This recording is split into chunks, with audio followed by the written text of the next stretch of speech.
I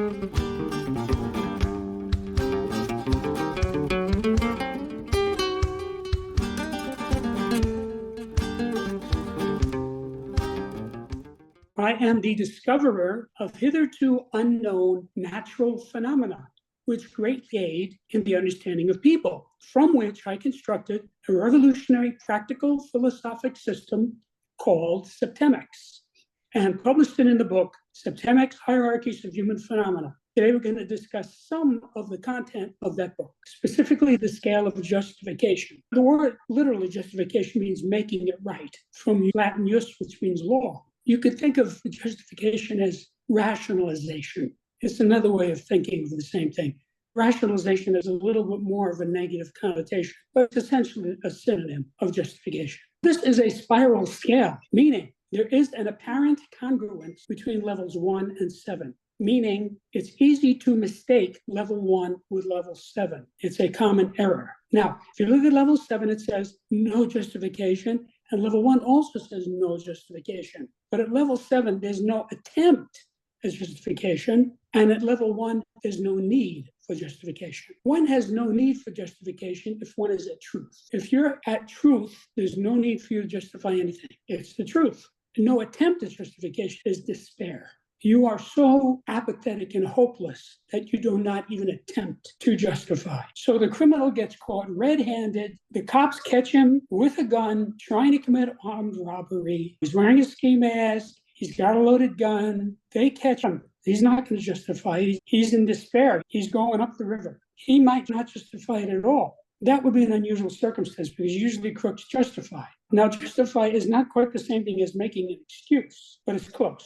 The person who's in despair is at level 7. The person who's at truth is at level 1. Now, this is a quantum scale, meaning there's nothing in between these levels. These are digital. Either you're at 2 or you're at 3. There's nothing between 2 and 3 where you go gradually from one to another. And it's a specific scale, meaning it has to have justification with context. Justification regarding your marriage, justification regarding your business, justification regarding your son. This could be used many ways, and people generally have different levels for different areas of their lives. A guy might justify one way regarding his relationship and justify a completely different way to his boss regarding his business. Okay, so let's look at what are we measuring with this scale. At the right, you have the dotted vertical line. Above level 1 is total cause, and below level 7 is total effect. Cause and effect are opposites.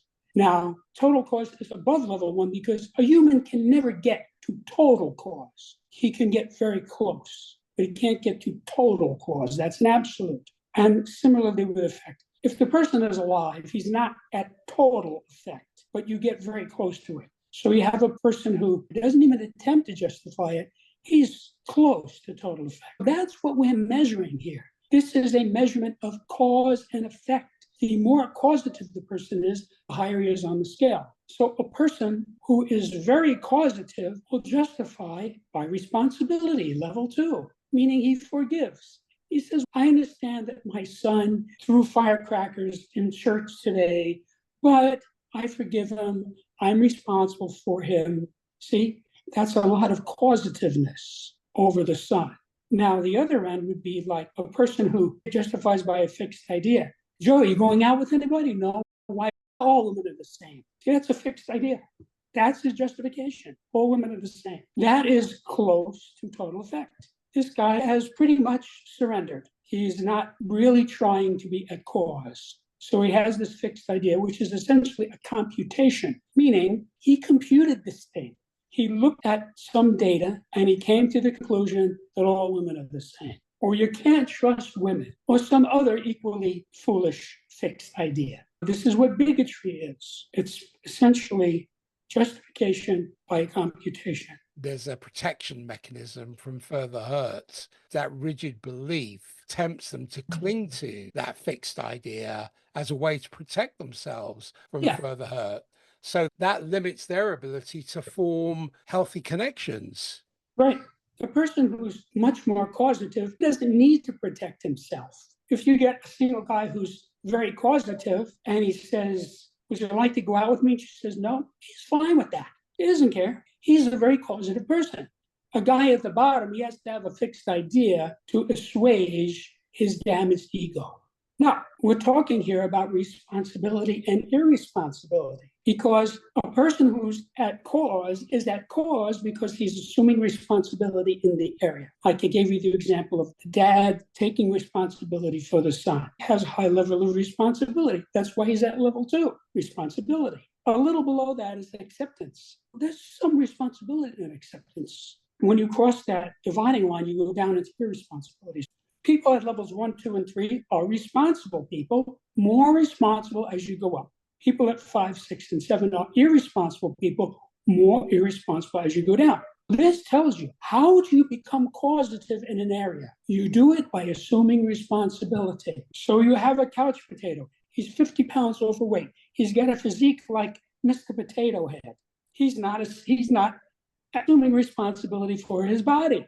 So he said, yeah, I really got to do something about this. So he starts walking, jogging, dieting, lifting weights, etc. He's assuming some responsibility, and he will have some benefit from this. He will start to move. He's being more causative about his body rather than just letting it go. This tells you that when you are at effect, it is because you're an irresponsible person. What do you get when you talk to criminals? Irresponsibility. They always are blaming somebody else. I never met my father. I grew up in the ghetto. I am poor. All those things may be true. Is he going to assume responsibility for it? America has been largely populated by people who came here who wanted to make it, wanted to work, wanted to make a better life for themselves and their families. Those are the people who came over here.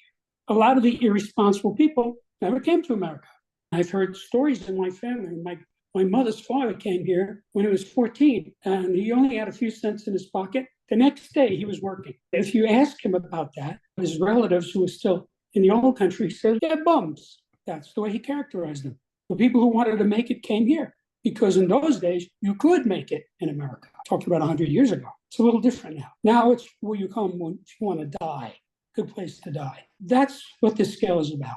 Any questions before I go into talking about the individual levels? There is a distinction between blame and avoidance and truth and responsibility. Most people tend to live in this camp of blame and avoidance.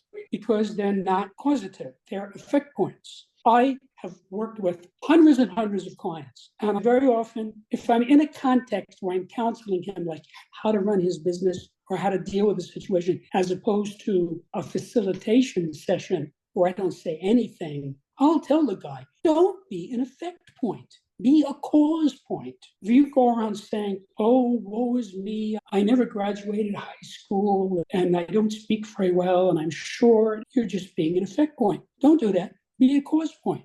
You can give all kinds of examples of people who had all of those things happening who still triumphed. Abe Lincoln had at most 12 months of school in his whole life. Not only became president of the United States, but most experts rate him the best president of the United States. And those who don't rate him the best rate him the second best. So that's a guy who could have been an effect point. He could have said, I grew up in a log cabin, I didn't have any schooling, and just been a bum and did nothing. On the other hand, you have people like Elon Musk.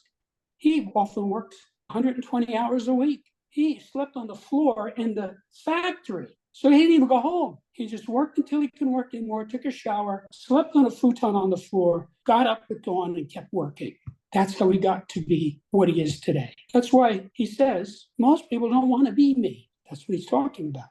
You can see that many people, and I believe you mentioned it in your book, they aspire for more, but they've come to accept that plateau of it is what it is. And you hear that narrative. It's reframing and viewing the situation objectively to motivate positive change. What it is the most preposterous meme that I've ever heard.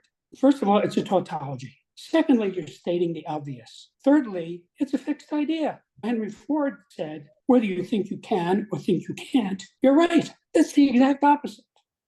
So this is a guy who accomplished a lot in his life. He changed the face of America and really the world by making automobiles available to the average person. He was the first person who did that. Before that, it was something that belonged to rich people.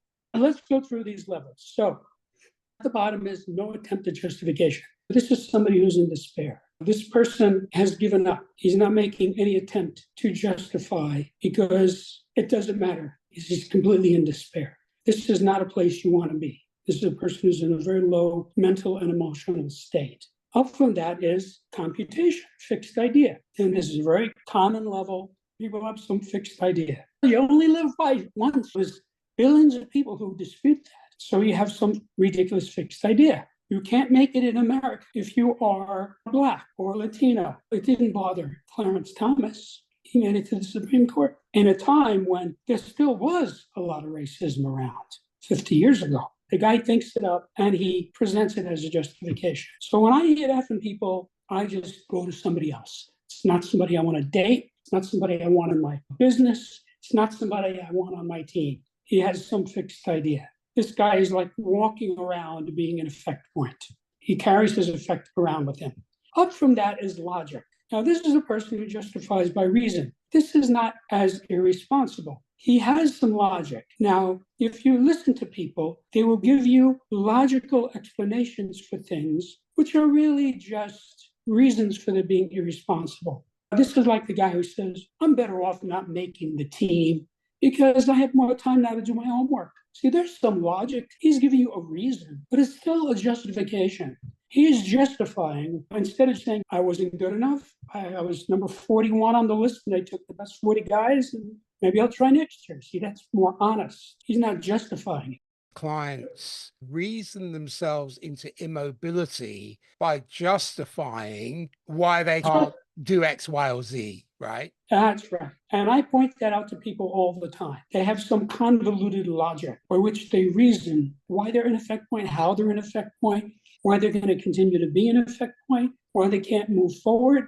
Successful people don't do that. Successful people say, well, yeah, we lost today, we'll get them tomorrow. Yogi Berra, the famous baseball player, he was the most valuable player in the American League 3 times. And somebody once asked him, did you ever think you were in a slump? He said, no. If I struck out, I just figured I'd get a hit the next time up. He wasn't computing anything. He was not an effect point. That's what you get from champ. You get that type of, they're being responsible. They're saying, I can be at cause. I can do this. If you go to court and you listen to the defense attorney, what do you get from him? You get from him reasons why his client should not be convicted. You have to realize that this person never knew his father and he grew up in the ghetto and he quit school when he was in the 6th grade and he has dyslexia. And so you have to be compassionate.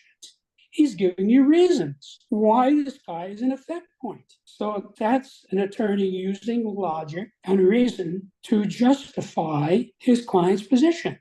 The prosecutor might say, lots of people have no father. Lots of people grow up in the ghetto. Lots of people have dyslexia. They still don't rob gas stations. Okay, so that's 5. Now we go up to 4. Now 4 is by physical reality, or you might call it objective reality. Now, this is the separation between responsible and irresponsible. It's really 0. It's not responsible and it's not irresponsible. And I'll tell you what I mean. Why are you bringing in the laundry? It's dry. He gave you a justification for why he's bringing the laundry in. It's because it's dry. It's objective reality. Give the example of the seatbelts in your book. Yeah, explain that to people. If one is responsible, one's position will be well-founded. I'm paraphrasing from your book. I wear seatbelts because statistics demonstrate doing so reduces the risk of being hurt in an accident. Yeah, it's objective reality. Somebody says to me, why do you live in Southern Arizona? I physically do much better in a hot, dry climate. That's my justification. It's objective reality. So I know from direct observation, living in the desert is helpful for me. When I go out, it's 100 degrees, it doesn't bother me at all. I'm acclimated now. But even before I came here, I used to run 5 miles in 105, 108, 110 degrees. It didn't bother me. I sweated a lot. That's the objective reality of it. Why don't you drink? It's not helpful. That's an objective reality. You can't argue that drinking alcohol is good for your health. If you think that, you are badly mistaken. If you want to do it, go ahead and do it. It's none of my business. That's why I don't drink it. It's not helpful. That's physical reality. That's a type of justification that most people never thought about, but it's still a justification. Up from that is responsibility at the level of acceptance. You view something, you accept it. So this is the slight amount of responsibility. I once bumped into a guy who turned out to be anti-Semitic. And he asked me, what neighborhood do you live in? And I told him. He said, like it was a big deal. There's a lot of Jews in that neighborhood. So I looked at him, there's lots of Jews in that neighborhood. My next door neighbor is Jewish. That's my mother's best friend. So I was just accepting it. There was a lot of Jewish people in my neighborhood.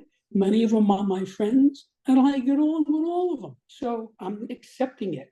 So that's justification by seeing what's there. I was thinking of a client. He'd worked really hard in his job for many years, but he's never been promoted beyond middle management. Whilst he aspires for more, he's come to accept his career plateau. So is that mindset, is that acceptance healthy, or has he just become complacent? It's hard for me to tell because I don't know the person, but acceptance is a good thing, and acceptance keeps you out of a lot of emotional difficulty. Because I often said, if I had been exactly the way I am, but 6 feet tall, I would have been a professional athlete. But I'm not 6 feet tall, I'm 5'5". That's it. I accept it. Work with what you've got. That's right. So I just took another path. It didn't stop me from doing anything else in life that I wanted to do. I couldn't play college football at this size. Theoretically, if I could run like lightning, maybe I could have, but I couldn't. I can only run normal. You just accept it. Yeah. And the thing is, like, if somebody kids me about my height, I laugh. Yeah. So somebody says, "No, want Jim on the basketball team." They have a good reason not to want me on the basketball team. They want me on the softball team. They want me on the swimming team. They even want me on the boxing team. But no, basketball, I'm too small for basketball. So I see it for what it is, which is what viewing is. And I laugh along with everybody else. So that's a good place to be because you don't get upset. You don't get worried. You don't get self-conscious. You just accept it. Somebody says, "Gee, your girlfriend's really overweight." Yeah, she's overweight. I accept it. I see that it's there. So what? Who cares? And big deal. So that's acceptance. Now, above that is justification by responsibility. You say, I'm responsible for this. When you're responsible, it's easy to forgive because you're responsible. The wife gets mad at you because you come home late from work. So you say, yeah, you're right. I came home late, couldn't get away, and I don't blame you for being mad at me. Again, you don't get emotionally involved in it. You just forgive. That's a good way to be with the people who are close to you. You are causative enough to be responsible for them. Sometimes the subject of blame comes up, and I tell people I don't engage in blame. It's just not part of my repertoire. Now, I can see that some people are responsible for something. Don't you blame Hitler for exterminating the Jews? No, because he was a psychopath. He was ignorant, not that smart. He was bigoted. That's what you get from somebody like that. It's like getting mad at a mosquito for biting you. So I don't get mad at the mosquito. I'll kill it as soon as I can, preferably before it bites me. I forgive the mosquito. I hate the mosquito. That's the way some people are. I don't engage in hatred. Don't you hate Hitler? No. I grew up around Jewish people. My best friends were Jewish people, but I don't hate Hitler. What does that accomplish? That doesn't bring back anybody. It doesn't help my understanding of the situation. I have studied the man and I know who and what he was. This is not a secret. There's thousands of books written about him. And so I don't hate him and I don't blame him. Do I forgive him? I don't know. I would say in that case, it's more like I accept it. That's what you get from somebody like that. Who was convicted of treason in 1923. They gave him 5 years, of which he served only 9 months. If they had executed him for trying to overthrow the government, the world would have been different, but they didn't. So they shirked their responsibility to get rid of this guy when they had their hands on him. In America now, you hear every week some illegal alien who was deported 5 times, came back and eventually killed somebody, or was arrested 3 times, got out and raped somebody. You hear this continuously now. Somebody didn't do his job. Somebody is letting this Looney Tune do harmful things to innocent people. There's no forgiveness without responsibility. You look at a person, you know what the person is about. And that's one of the reasons that Septemics is so useful, because when you know what level the person is at, you know what he's going to do. You don't blame him. You don't hate him. Just say, yeah, this guy's at that level. It's just like saying, this is a tulip and this is a rose. Now, what many people do is they see it, but try to put on rose-colored glasses and not really see what's in front of their faces. I don't do that. If I see that a guy's a jerk, he's out. I've had people who came to work for me and I had written rules and I have them sign it at the bottom. So they break the rules, I fire them. They're shocked. I said, look, you read this. You know what it says. It says here, if you do this, you get fired. You're fired. That's me being responsible for my company and not letting this guy ruin it for all the other people who don't do those stupid things. A lot of people wanted to work for me, good people, smart people, because they saw the way I ran my business, that it was done in an efficient and ethical way. They wanted to be a part of that. When somebody does something unacceptable, say level 3, you get rid of them so he can't do that again. Doesn't mean you have to hate him or get mad. I was once talking to a lawyer about a case, and I mentioned what was going on with the defendant and how we were going to approach it and everything. He mentioned just in passing that I was mad at the defendant. I said, wait a minute, I'm not mad at the defendant. And he laughed out loud and he said, you don't get mad, you get even. So that's exactly right. This person committed an unlawful act against me. I clearly have legal redress, and that's what I'm doing. That's what the law says. I'm not just going to say, oh, well, that's the way life is. If somebody commits an unlawful act, you have a right to bring legal action. Doesn't mean I was mad at the person. Usually, when people are plaintiff in an action, they're mad at the other side. I don't get mad. How does that help anything? And the judges like that. The judges see I'm a calm, reasonable person. I treat the defendant. Sometimes I examine the defendant, treat the person with respect, accepting what's there. A lot of responsibility goes into that. Yes, this person did something bad. I'm not blaming them, but I'm saying because of what they did, they now owe me $10,000. Here's the evidence, and I get my judgment. I already know when I go to court, I'm going to win. I already know that because I research it ahead of time. If I don't have a strong case, I don't waste my time. No justification needed. This is the person who lives with the truth. He doesn't justify anything. We have some guy who drinks heavily. He doesn't say, it's really good for you to drink a lot. Those are justifications. He just says, yeah, I drink a lot. You want some?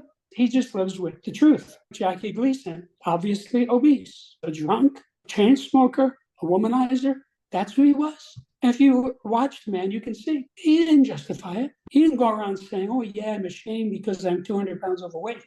He didn't give a damn. See, no justification was needed. Yes, I'm fat. That's part of why people liked him. He was a very popular person. He was the kind of guy, he'd bump into somebody on the street who he knew when he was young from the old neighborhood, even $50 because he had become rich. He was that type of a person, very upscale person. So he didn't justify his being overweight. In fact, I met somebody recently, an overweight person who said, yeah, my cholesterol is sky high, and I'm just going to keep eating my steak. That's what I'll die from. No justification. Just, yeah, that's true. That's really where you want to be. That's what people hate about politicians. They're not truthful. They always have a story. And the most preposterous example is when Bill Clinton was confronted with the fact that he smoked pot, he said, I didn't inhale. Do you know that it was one of his assistants who suggested that? He said, tell him you didn't inhale. Nobody believes that, rather than saying yes. There are lots of famous people who smoke pot. Tony Blair, Newt Gingrich. I said, yeah, I smoke pot. My favorite in this regard is when George W. Bush, when it came out right before the election that he had been arrested for driving under the influence, he said, when I was young and irresponsible, I was young and irresponsible. That's exactly what he said. People like that. He wasn't making up some phony story. He was just saying, yeah, that happened a long time ago. I was a young man. I was irresponsible. That's right in line with this list, responsibility. He was just telling the truth. If he tried to give some Jesuitical explanation the way lawyers do, people wouldn't have liked it. The sociopath always has an excuse for everything. Repellent to people who live at the top half of the scale. When they see people who always have a justification for something, they don't like it. They don't want to hear it. It makes them not trust the person.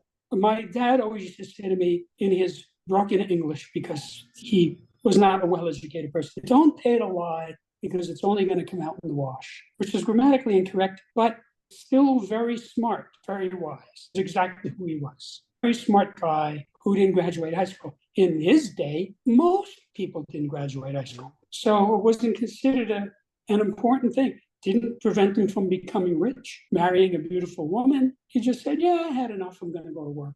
That's what they did in those days, just long ago. That's what this scale is about. Any questions? I remember many years ago when I was an exercise physiologist and a monk came to see me, and he had 25 years of elite training in spiritual practice. He was a Zen monk. He really existed in a state of perpetual presence. And I remember taking his blood pressure, and he said, I'm going to show you something. He just lowered his blood pressure. And I said to him, how did you do that? He said, this is my natural way of being. No justification, no explanation. This is simply my way of being. He had this unshakable truth and equanimity. I wonder if that tied in with level one in terms of no justification needed, because he was at total cause. That's what you get from people who devote their lives to transcendence, to spiritual state. They're generally very upscale people. Of course, there are people in religious organizations